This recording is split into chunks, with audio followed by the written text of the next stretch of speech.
My fiancée left me a note on my birthday that said I found someone better. I didn't say a word, just left them, made my move, and now they are begging. Hey everyone! Before we jump into today's video, I need your help. We've noticed the channel is losing some traction, and subscribing is one of the best ways you can support us. It's quick, free, and it helps us keep bringing you awesome content. Your support means the world. Let's keep this channel growing together. Thanks so much. Now let's start the video. Hey Reddit. So this happened 6 months ago. I was getting married in a few months. Funny how fast life can flip. 1 minute you're picking out a venue, the next you're plotting revenge. Buckle up. This one's a little ugly.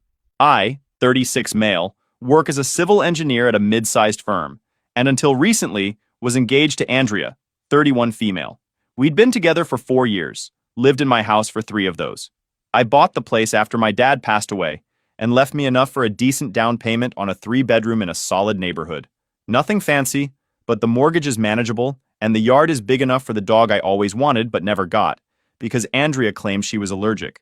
I grew up in a blue-collar family. Dad was a plumber, Mom was a school secretary. They worked hard to put me through engineering school. Dad always drove an '89 Chevy Silverado that he maintained himself, taught me how to change the oil when I was 12. I still drive my 2010 Tacoma that I bought used with 80,000 miles.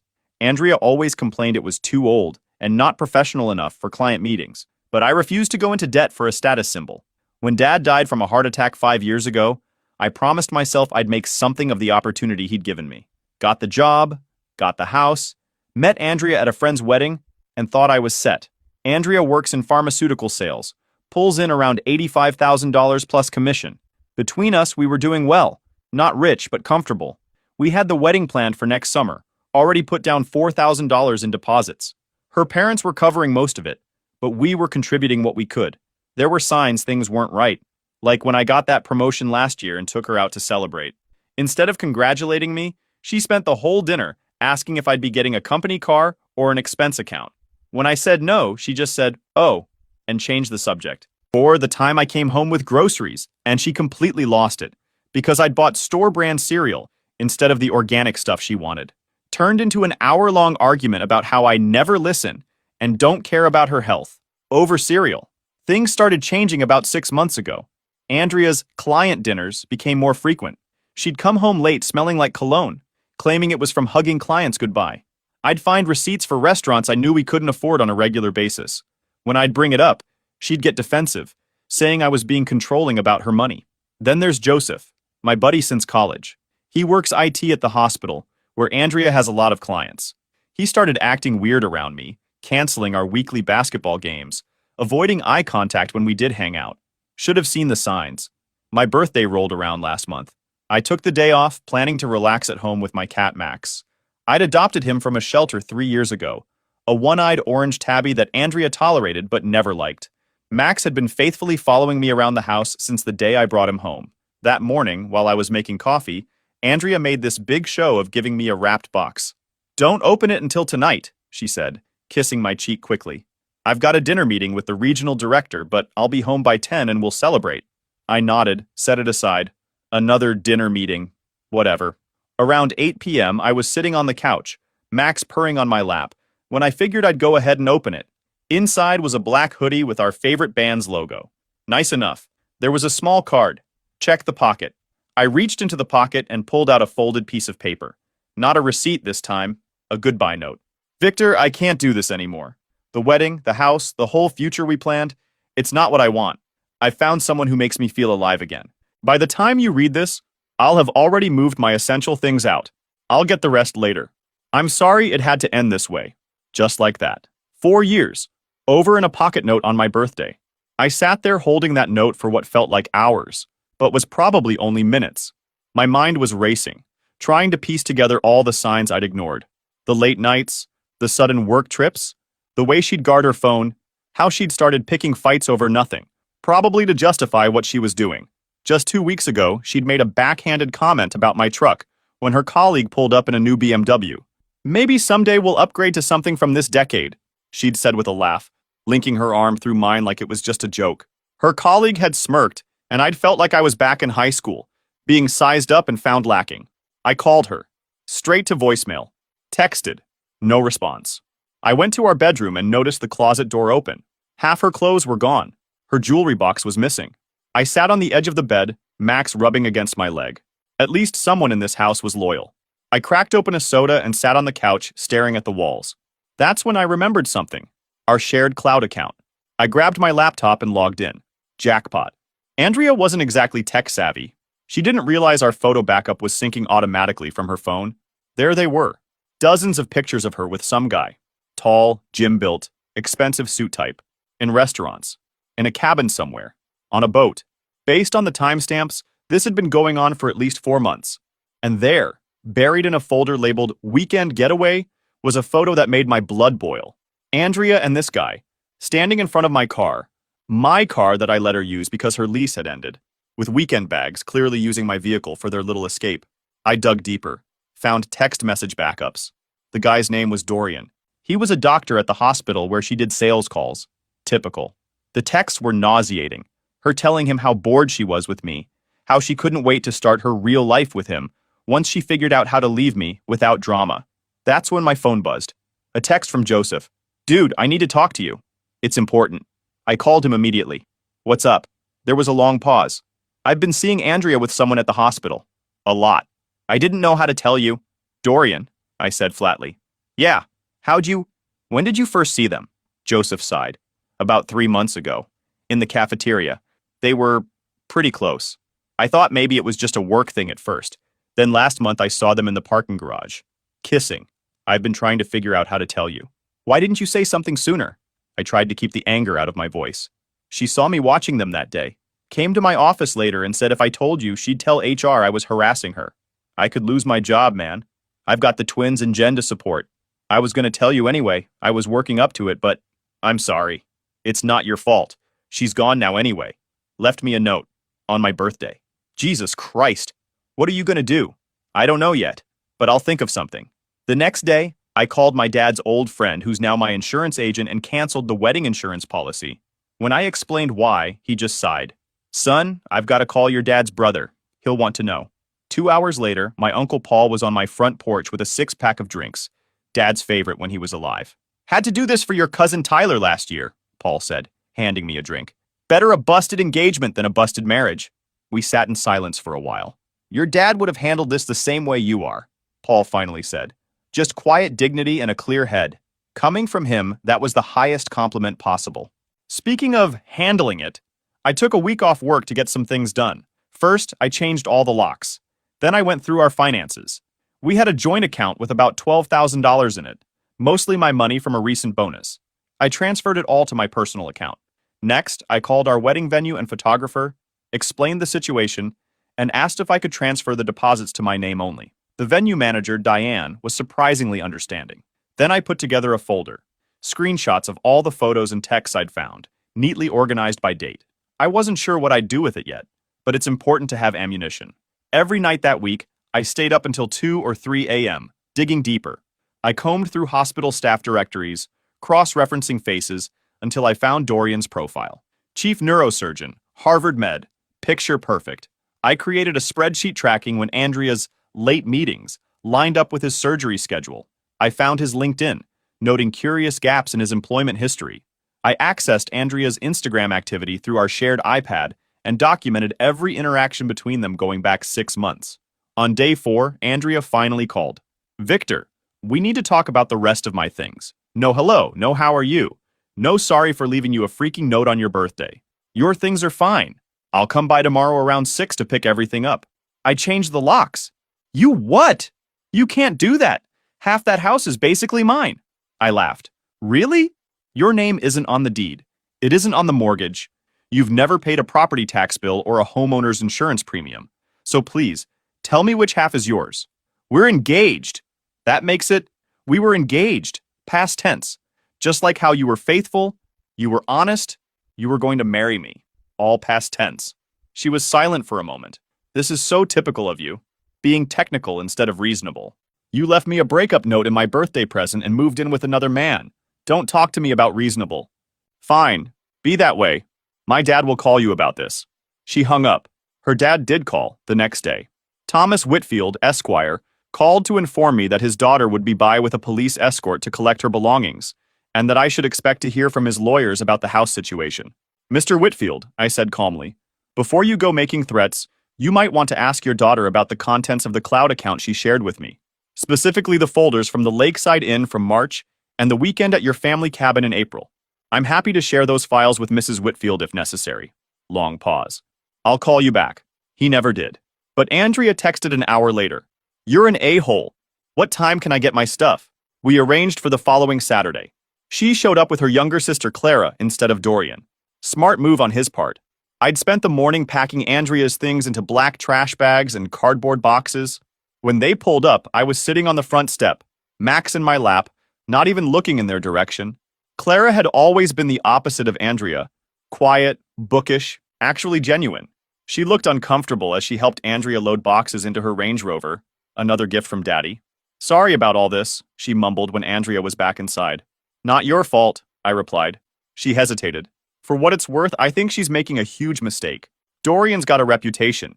This isn't the first relationship he's wrecked. That was interesting. Oh? Yeah. Last year he did the same thing with a nurse. Left his fiancée for her, then dumped the nurse 3 months later when he got bored. She glanced toward the house. But don't tell Andrea I said anything. She thinks this is some epic love story. Your secret's safe with me. After they left that night, Clara called. Victor, there's something you should know. Andrea took some things that weren't hers. I saw her pack that signed baseball your dad left you, and the nice watch from your grandfather. Are you sure? Positive. She said since you kept the ring, she deserved something valuable too. I hadn't even thought about the engagement ring. A 2-carat diamond that cost me nearly $15,000. Almost my entire savings at the time. After we hung up, I sat in my dad's old recliner, the one Andrea had always hated and wanted to throw out, and started planning my next move. Taking my family heirlooms was the final straw. This wasn't just about a messy breakup anymore. I needed to know more about Dorian.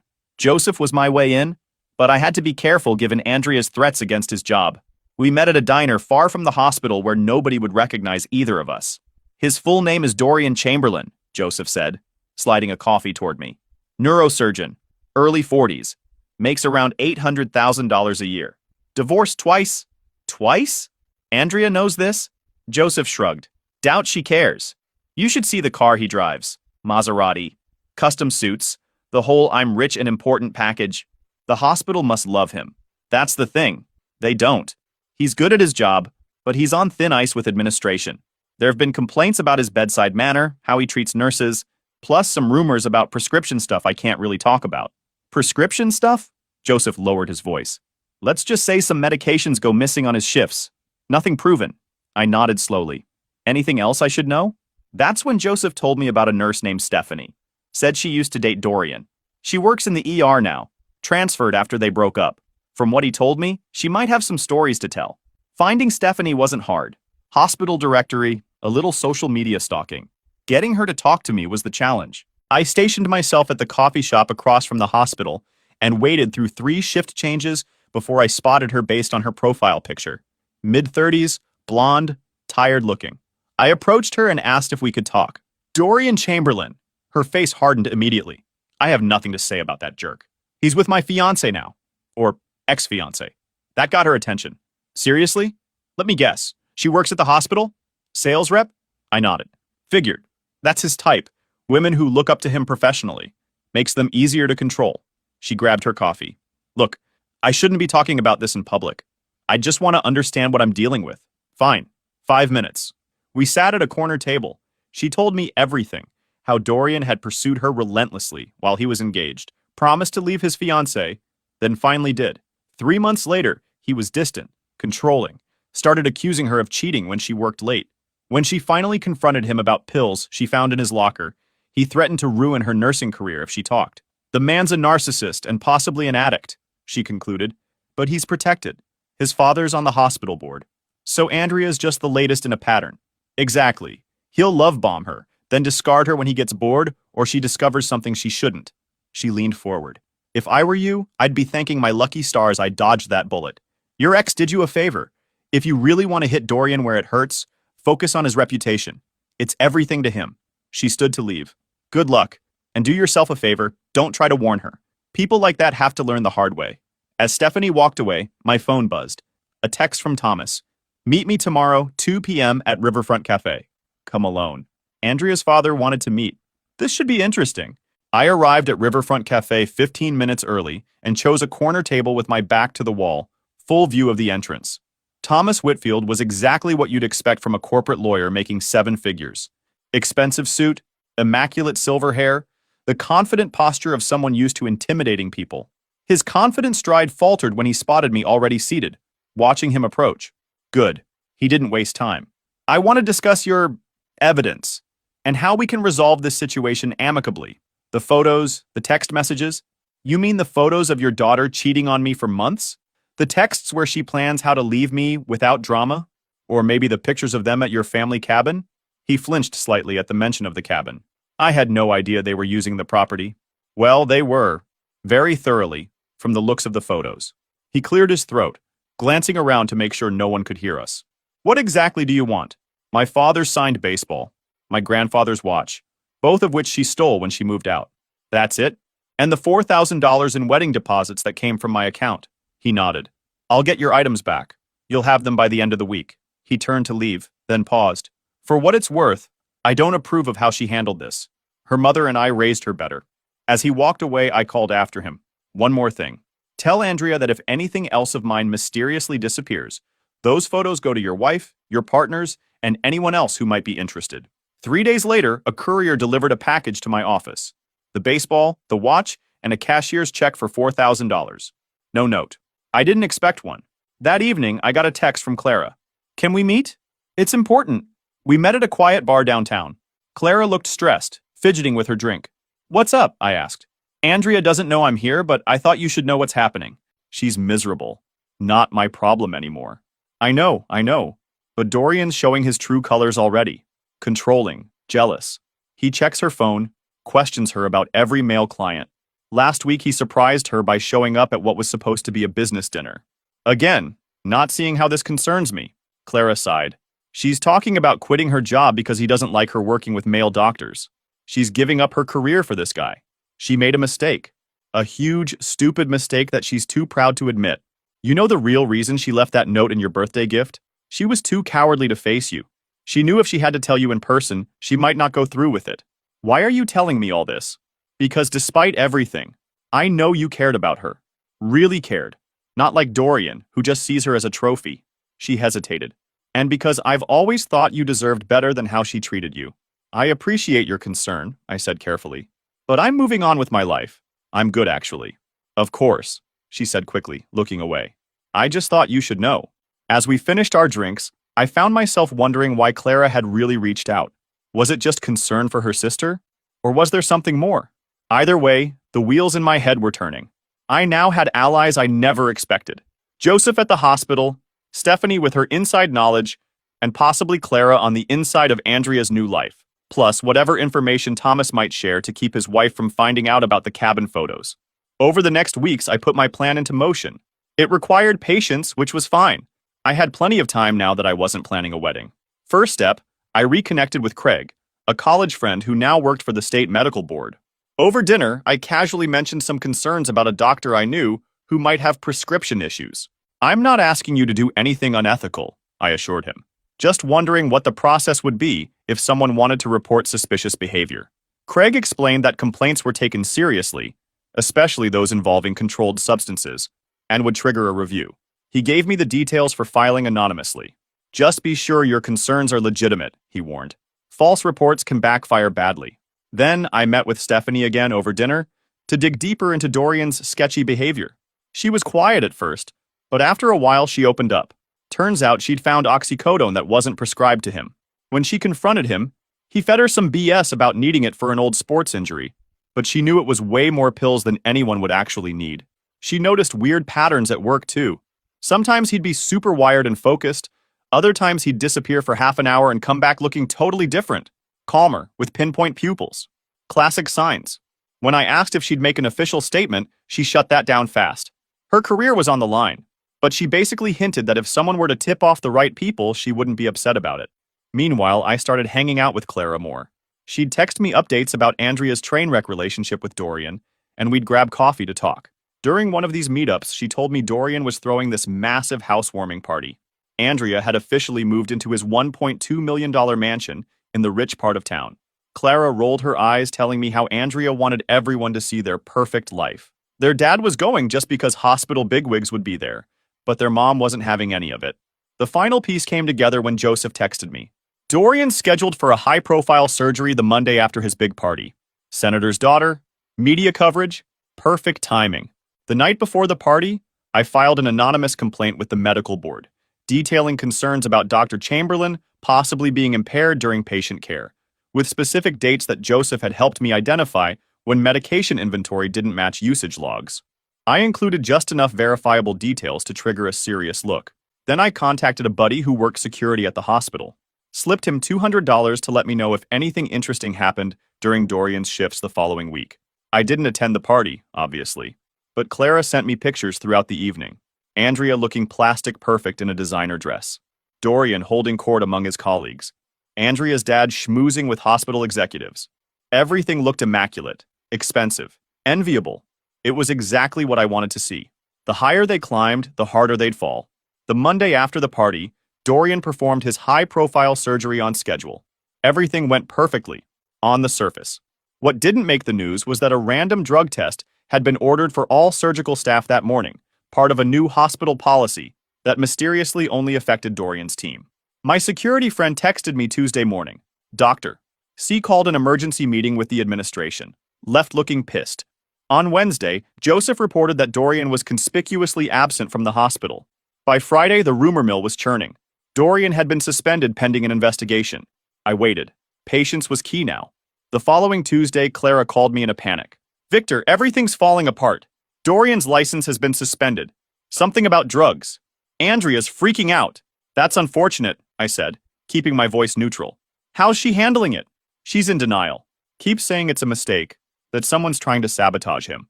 Clara paused. She also found out about his ex-fiancés. Plural. There were 3, not 2. He sounds like she's having quite the awakening. It gets worse. The hospital board is meeting tomorrow to decide whether to terminate his contract. With the suspension and pending investigation, his malpractice insurance is threatening to drop him. If he loses his job, he loses everything, I finished. Yeah, and Andrea's on his lease now, but not on any of his accounts. She put everything into this relationship, even used her savings to help furnish their place. I almost felt bad. Almost. 2 days later, the other shoe dropped. Dorian was terminated. The medical board investigation was proceeding, and according to Clara, he was spiraling, blaming Andrea for his bad luck, drinking heavily, becoming verbally abusive. She finally sees him for what he is, Clara told me over yet another coffee meeting. But she's trapped. She's afraid to leave because he's becoming unstable, and she has nowhere to go anyway. Dad offered to help, but she's too proud to admit she was wrong. I nodded sympathetically, while inside I thought, karma's a bitch. That night around 2 a.m., my doorbell rang repeatedly. Through my newly installed security camera, I could see Dorian swaying on my porch, clearly drunk. I didn't answer. He rang again, then started pounding on the door, shouting incoherently. I calmly called the police, recorded the entire incident, and filed a report the next morning. 3 days later, my mailbox was damaged. The day after that, I noticed one of my truck tires was slowly losing air. I didn't react, just quietly upgraded my security system, added cameras covering every approach to my house, and documented everything meticulously. The next evening, my doorbell rang around 9 p.m. I wasn't expecting anyone. When I checked the security camera, I saw Andrea standing there, makeup streaked down her face. I debated not answering, but curiosity won out. What do you want? I asked through the intercom. Victor, please, I need to talk to you. Just 5 minutes. Against my better judgment, I opened the door but stayed in the doorway, blocking entry. Andrea looked terrible. You were right, she blurted. About everything. Dorian's not who I thought he was. He's been lying about everything. His finances, his past, even his medical issues. And this concerns me how exactly? I made a horrible mistake, the worst mistake of my life. Her voice cracked. I had everything with you. Stability, honesty, real love. And I threw it away for what? Some fantasy that fell apart in months? Again, not seeing how this is my problem. I need help, Victor. Dorian's losing everything. His license might be permanently revoked. The condo is going into foreclosure because apparently he's been leveraged to the hilt. He's drinking constantly, becoming scary. Last night he shoved me into a wall. Sounds like you should call the police, not your ex. I started to close the door. Wait! She put her hand on the door. I have nowhere else to go. My parents are out of town, and Clara's place is too small. I just need somewhere to stay for a few days until I figure things out. I laughed. Actually laughed. You're joking, right? You want to stay here? After what you did? I know I don't deserve your help, but you're the only person who's ever truly cared about me, and Stop. I held up my hand. Just stop. The woman I cared about wouldn't have left a coward's note in a birthday gift, wouldn't have taken family heirlooms out of spite, wouldn't have moved in with another man without a second thought. I was confused. Dorian manipulated me. No, you made choices, adult choices. Now you get to live with the consequences. Her face hardened, that familiar entitled anger surfacing. So that's it? You're just going to leave me with nowhere to go? After 4 years together? Funny how that works, isn't it? By the way, how's Dorian's career going? Heard he had some trouble recently. She stared at me, realization dawning. It was you. You reported him. I shrugged. Someone had to stop an impaired doctor from operating on people. Think of it as my public service. You ruined his life, his career, everything we had. No, his addiction and dishonesty did that. I just made sure the right people were watching at the right time. I leaned closer. And for what it's worth, I had help. Turns out there are plenty of people who've been hurt by you two. Clara, she whispered. She's been feeding you information. And that nurse, Stephanie. People don't like being used and discarded, Andrea. Something to keep in mind for your next relationship. The next day, Dorian showed up again, pounding on my door, clearly drunk at 11 a.m. I didn't bother opening up, just called the police and watched through the security camera as they escorted him away, threatening to arrest him for trespassing and public intoxication. I added the footage to my growing documentation file. Andrea tried a different approach, sending her father to negotiate. Thomas Whitfield looked uncomfortable standing on my porch. Victor, I understand there's been some unfortunate developments with Dorian's situation. Very unfortunate, I agreed. Addiction is a serious disease. Yes, well, Andrea finds herself in a difficult position. She certainly does. He shifted uncomfortably. I'm aware that you and she have a complicated history, but she's in a vulnerable place right now. And as her father, I'm concerned about her safety and well-being. As you should be. I'm wondering if we could come to some arrangement. A temporary truce, if you will. I raised an eyebrow. What kind of arrangement? Andrea needs somewhere stable to stay until Dorian's situation resolves, or she can find her own place. Your house has the space, and you two were close once. You want me to take in your daughter after she left me for another man? The same daughter who stole family heirlooms and claimed half my house despite contributing nothing to it? He had the grace to look embarrassed. I understand it's an unusual request. Unusual? It's delusional. I'm prepared to make it worth your while. Say, $20,000 to let her use your spare room for a month or two. No strings attached. I stared at him. You're trying to buy me off? To clean up Andrea's mess? I'm trying to protect my daughter. Where was this concern when she was destroying my life? When she was moving in with a man you knew was still married when they met? Thomas paled slightly. How did you know that Dorian was still legally married to his second wife when he and Andrea started dating? I did my homework, Mr. Whitfield. Just like I looked into his prescription habits and professional misconduct. He was quiet for a moment. What do you want, Victor?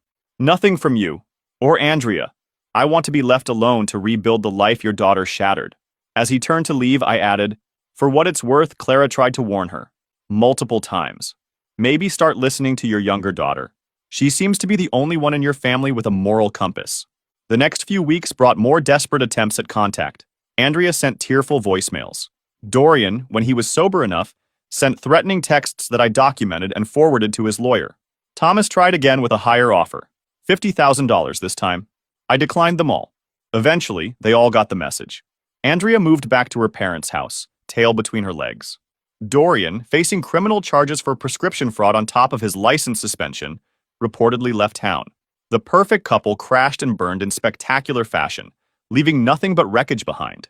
Andrea's Instagram, once filled with perfect couple photos and luxury lifestyle shots, shifted to vague inspirational quotes about forgiveness and starting over.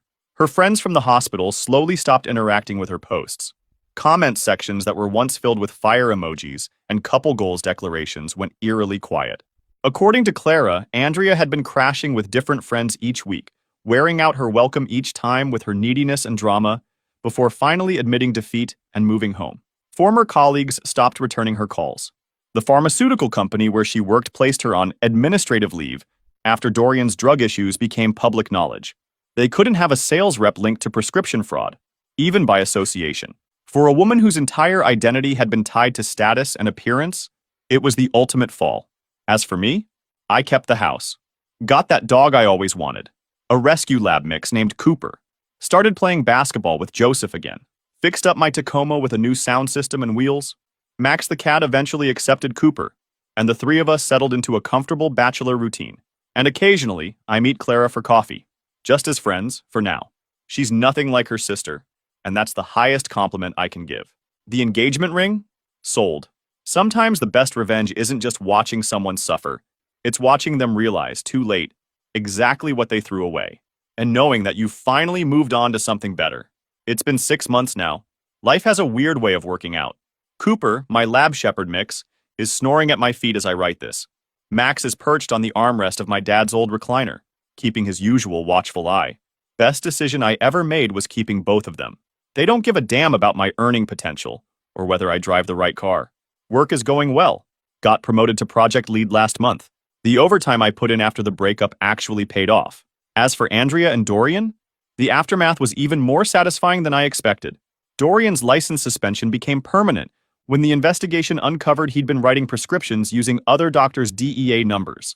He's facing criminal charges and will likely never practice medicine again. Last I heard from Joseph, Dorian filed for bankruptcy and moved back to his hometown in Ohio. The $1.2 million house was foreclosed on, and his Maserati repossessed in the hospital parking lot, a moment that apparently became legendary hospital gossip. Andrea tried to salvage her pharmaceutical sales career, but her reputation was tarnished by association. Plus, selling to doctors gets complicated when you're known for sleeping with one who lost his license for drug issues. She eventually found a lower-paying position at a smaller company, a significant step down from her previous role. Last week, I drove past her in my freshly detailed Tacoma with its new wheels. She was driving her dad's old Honda, a far cry from the Range Rover. Our eyes met for a second at the stoplight. I didn't react at all, just drove on. That moment seemed to hit her harder than any insult could have. Thomas had to deal with his own fallout. Turns out the cabin photos got leaked somehow, not by me, I swear, to his wife. She was furious that he'd been covering for Andrea's affair, especially since Dorian had been a family friend. According to Clara, their parents had the fight of the century, and Thomas spent a month sleeping in his office. Speaking of Clara, remember those coffee meetings? They've turned into dinner dates. We took things glacially slow, both of us hesitant for obvious reasons. But there's something genuine there that I never had with Andrea. Andrea found out about us 3 weeks ago when she stopped by her parents' place and saw us having dinner with them. The meltdown was epic. Accusations of betrayal. Screaming about how I was just using Clara to get back at her. The whole dramatic package. Clara, who I'd always seen as the quiet one, shut it down with 5 simple words. Not everything is about you. I've never been prouder of anyone. The irony isn't lost on me. Andrea threw away a solid relationship for a fantasy that imploded, while I found something real with someone who was right there all along. Her parents have been surprisingly supportive of us.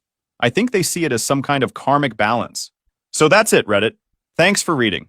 Now tell me, boys, how would you have handled it if you were in my shoes?